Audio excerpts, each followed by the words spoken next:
जय Hind to all the hard working aspirants on behalf of Goyla classes. मैं आप सभी का स्वागत करता हूं। जैसा कि हमने उत्तराखंड से रिलेटेड जो कोर्स है वो लॉन्च किया है, जो अपर और लोअर पीसीएस को टारगेट करेगा। तो आजकल देखा जाता है कि करंट का काफ़ी वेटेज है, तो डेली बेसिस में आपको करंट स्पेशली उत्तराखंड स्पेसिफिक होगा जो आपको डेली बेसिस में दिया जाएगा, और इन वीडियोस को हम शॉर्ट रखेंगे। राइट, तो आइए शुरू करते हैं आज की न्यूज़। और इसका जो एंगल होगा वो 360 डिग्री होगा, यानी कि इस न्यूज़ को हम हर एंगल से समझेंगे। राइट, तो पहले बात कर लेते हैं न्यूज़ की। तो आप देख पा रहे होंगे कि एक जो सचिव हैं जिनका नाम है हरिचंद्र सेमवाल जी। राइट, सेकंड, तो ये हरिचंद्र सेमवाल जी हैं जो सचिव हैं। उन्होंने एक स्कीम लॉन्च की है जो टारगेट करेगी जो स्ट्रीट के बच्चे हैं उनकी देखरेख के लिए। जैसा कि इस में हमें पता चलता है कि उत्तराखंड में जैसे ज़्यादा जो उसका एरिया है, जो क्षेत्र है, वो पहाड़ी क्षेत्र है। और पहाड़ी क्षेत्र में तो ऐसी समस्या नहीं है कि वहाँ पर जो बच्चे हैं वो खुलेआम नहीं घूमते। जिनका परिवार नहीं है, ऐसे बच्चे ज़्यादातर जो तराई क्षेत्र हैं, जो प्लेन वाला एरिया है, वहीं पर पाए जाते हैं। तो उन्हीं के लिए ये स्कीम टारगेट की गई है। अब हम देखेंगे कि इसमें हमें क्या क्या कीवर्ड मिलते हैं जो हमारे एग्जाम वाइज बहुत इंपॉर्टेंट है। राइट, तो ये जो 1 जनवरी 2023 को जो सचिव हैं हरिचंद्र सेमवाल, इनके द्वारा ये एक children's policy for children living in street in the state ये लॉन्च किया गया है। और ये जो प्रोग्राम है जो राज्य सरकार द्वारा लाया गया है, ये कहीं ना कहीं जो हमारा राष्ट्रीय स्तर पर national commission for protection of child right है, ये क्या है इसके बारे में आपको मैं डेटा दूंगा।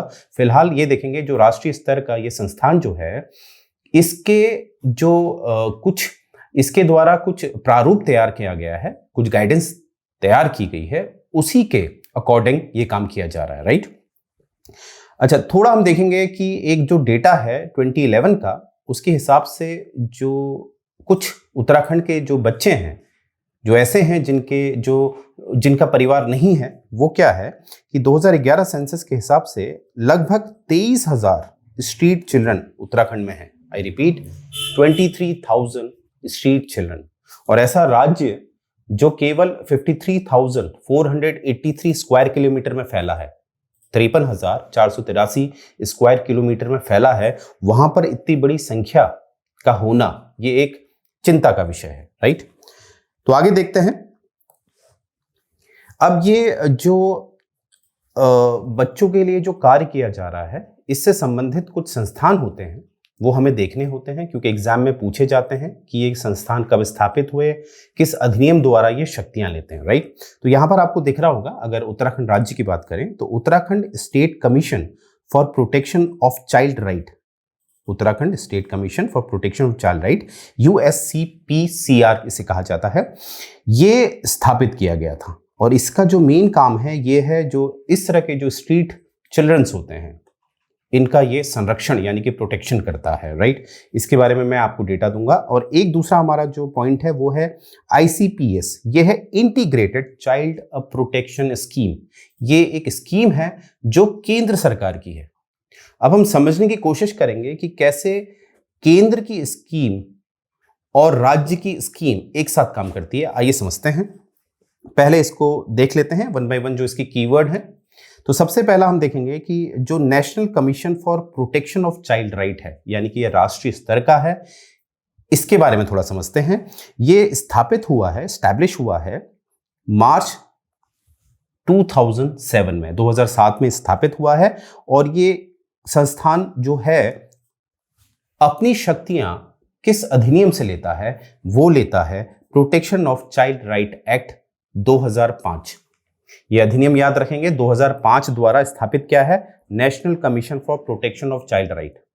और इसी अधिनियम यानी कि जो 2005 का अधिनियम है, इसी से एक और संस्थान आएगा जो उत्तराखंड का है।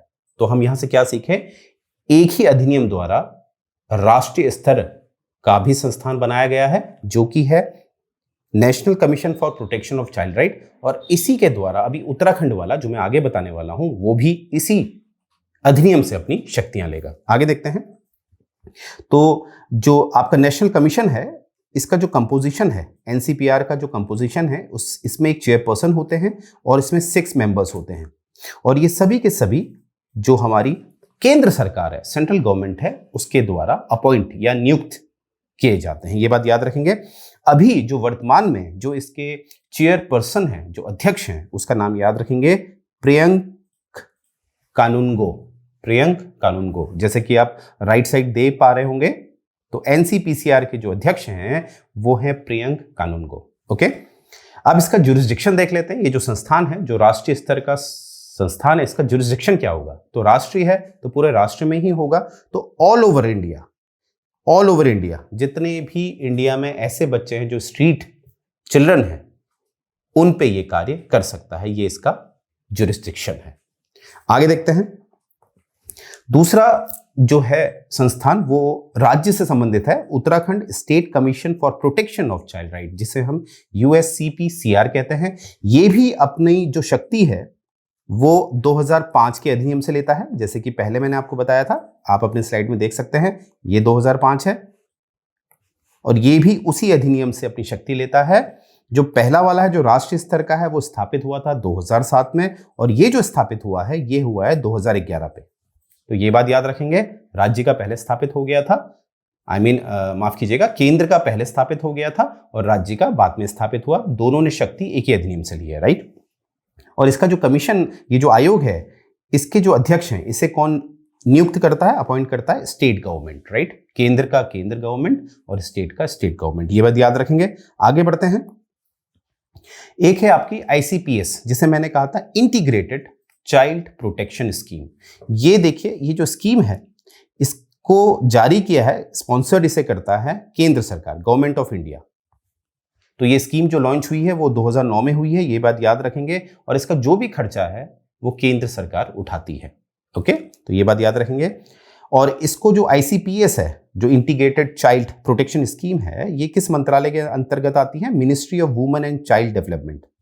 ये बात याद रखेंगे। बहुत बार ऐसे क्वेश्चन पाए जाते हैं, वो आपसे डायरेक्ट मंत्रालय पूछ लेते हैं। ओके, तो ये बात याद रखेंगे। ICPS जो काम करती है वो किस मंत्रालय के अंतर्गत काम करती है? Ministry of women and child development. अच्छा, आगे देखते हैं। एक बात मैं आपको बताना चाहता हूं, यहां पर ही बता देते हैं।